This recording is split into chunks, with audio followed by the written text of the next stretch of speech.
Bonjour à tous et bienvenue sur JHM Review, la rubrique multimédia du journal de Haute-Marne. Et aujourd'hui, je vais vous parler de la mise à jour Pokémon Go du mois de septembre, celle qui vous permet d'avoir un compagnon avec vous. Et puis ensuite, je vais faire le listing des 5 meilleures applications pour pouvoir chasser du Pokémon. Et je terminerai par une astuce, comment avoir le plus d'œufs de 10 km. C'est tout de suite sur JHM Review. En quoi ça consiste un compagnon, les copains? Alors bon, en quoi ça consiste un compagnon? Eh bien c'est simple, vous allez choisir n'importe quel Pokémon selon vos goûts, vos envies et votre nécessité. Il va vous accompagner partout lors de vos déplacements. Les kilomètres qu'il va faire vont vous permettre de gagner des bonbons pour ce Pokémon. Bon oui, il y a différents types de Pokémon. Ceux qui vont vous permettre d'obtenir un seul bonbon pour un seul kilomètre marché. Ceux qui vous donneront un seul bonbon pour 3 km marché. Et puis finalement, ceux qui vous donneront un bonbon pour 5 km marché. Donc bon, pour vous faire un résumé très global, tous les Pokémon disponibles dans les œufs de 2 km vous donneront un bonbon pour chaque kilomètre parcouru. À l'exception de Salamèche, Carapuce et Bulbizarre, les 3 Pokémon starter. Donc dans la même continuité, tous ceux qui seront dans les œufs de 5 km vous donneront un seul bonbon pour 3 km parcourus. Et bien entendu, dans cette catégorie-là, on inclut Salamèche, Carapuce et Bulbizarre. Pour tous les Pokémon disponibles dans les œufs de 10 km, il vous faudra marcher 5 km pour pouvoir obtenir un seul bonbon. Je demande un A comme astuce. Alors bon, je vous conseille de désigner comme compagnon le Pokémon pour lequel il vous manque des évolutions. Sinon, une autre astuce dite comme ça, je vous conseille de prendre le Magikarp. Et oui, le Magikarp, pour le faire évoluer en Léviator, il vous faut 400 bonbons. C'est énorme. Donc pour aller plus vite, je vous conseille de prendre ce fameux Magikarp, car il vous faudra simplement marcher 1 km pour avoir un bonbon. C'est déjà ça de prix. Sinon, vous pouvez toujours prendre les Pokémon Starter pour pouvoir obtenir leur dernière évolution si prisée. Et puis sans ça, vous pouvez aussi prendre Abra, car oui, Abra a 99% de chance de s'échapper si vous ne le capturez pas la première fois. Donc du coup, c'est un peu compliqué pour obtenir ces dernières évolutions. Prenez-le comme compagnon, ça pourra vous donner pas mal de bonbons. Mais il vous faudra marcher 3 km minimum, comme pour les Pokémon Starter. Pas de quoi casser 5 pattes à un canard, quoi.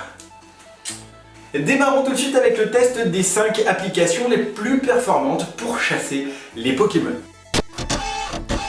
Je vais vous parler en premier lieu de PokéRadar. Et bien c'est très simple, au niveau de l'interface, je lui mets la note de 3 sur 5.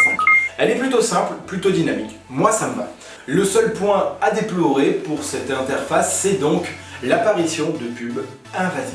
Bon, là vous avez le petit bouton GPS pour que justement, lorsque vous partez sur la carte, l'application recentre le GPS sur votre position actuelle. D'un point de vue utilité, cette application possède un chat qui pourrait être très intéressant si nous avions énormément d'utilisateurs. Le problème, c'est que dans notre région, plutôt dans notre département, cette application a peu d'impact. Cette fonction dans cette application est donc inutile. Le grand défaut de cette application, c'est que vous pouvez signaler directement les Pokémon que vous avez vus. Si vous êtes un menteur, vous pouvez signaler n'importe quel type de Pokémon. Voilà pourquoi je ne recommande donc pas l'utilisation de cette application. Je lui donne donc pour ce gros défaut la note de 2. Donc je vais vous parler d'une autre application qui s'appelle Map, tout simplement. Elle se connecte donc au serveur de Niantic pour détecter donc les Pokémon. Vous pouvez rafraîchir l'application de manière régulière. Quelquefois vous avez le message pour vous dire que vous avez trop rafraîchi, ce qui me paraît logique, ça demande trop d'efforts pour le serveur Niantic. D'un point de vue interface, je donne la note de 3 car l'application est plutôt simple d'usage. D'un autre côté, elle a un bouton spécifique pour déclencher l'application Pokémon Go, une simplicité donc pour switcher entre une app et une autre. Sympa. Le point positif pour cette interface, c'est que vous pouvez désélectionner de manière très rapide les Pokémon que vous ne voulez pas voir apparaître sur la carte. Pas beaucoup, les Rattata, les trucs comme ça. Concernant l'utilité, je lui ai accordé la note de 3. Pourquoi une note si dure? Eh bien c'est très simple. Vous pouvez détecter de manière plutôt lente les Pokémon. Le seul gros bémol, encore une fois, c'est que vous pouvez ajouter vous-même des Pokémon. Donc c'est vraiment dérangeant car vous pouvez mettre tout et n'importe quoi. Vous pouvez dire que vous avez vu un Tortank à cet endroit précis qui reste 5 minutes, donc tout le monde va courir pour essayer de capturer ce Pokémon et finalement ce Pokémon n'apparaîtra jamais sur les radars Pokémon Go et les gens vont être très déçus.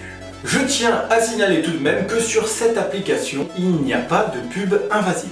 Et pour moi, cette application est donc la meilleure. Il est temps maintenant de vous parler de l'astuce pour avoir le plus d'œufs de 10 km. Et bien c'est tout de suite, je vais vous l'expliquer, voilà. C'est très simple, si vous avez un coef de... Multiplié par 3 le nombre de chances que vous pouvez avoir, vous obtiendrez donc plus d'œufs de 10 km. Ça me donne un total de 9 œufs maximum de 10 km. Si t'as un œuf là, de 10 km, bon, t'as plus de chances d'obtenir d'autres œufs de 10 km. Tout ça. Mais quand on a déjà été pile au face, lorsqu'on a perdu un donc tu vas multiplier ça par 2, donc tu obtiendras un autre œuf de 10 km. Et tu comprends. Après, ça va faire 2 œufs, mais tu vis encore les œufs, tu refais les versions, et tu auras 2 œufs, ça sera multiplié par 4 maintenant. 24, et tu auras plus de chances d'avoir un autre œuf de 10 km. Est-ce que tu comprends? Est-ce que c'est compris? Je reprends.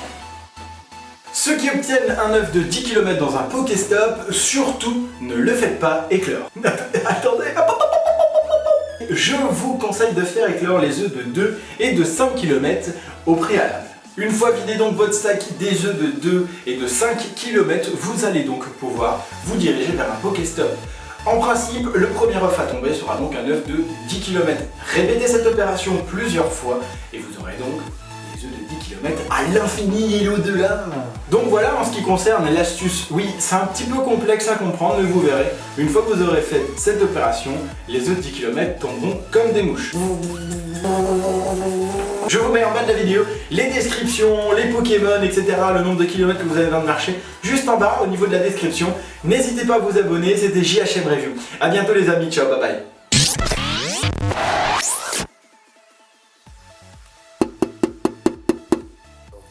Eh les copains, abonnez-vous, comme ça vous pouvez gagner presque un cadeau. Il faut vous abonner.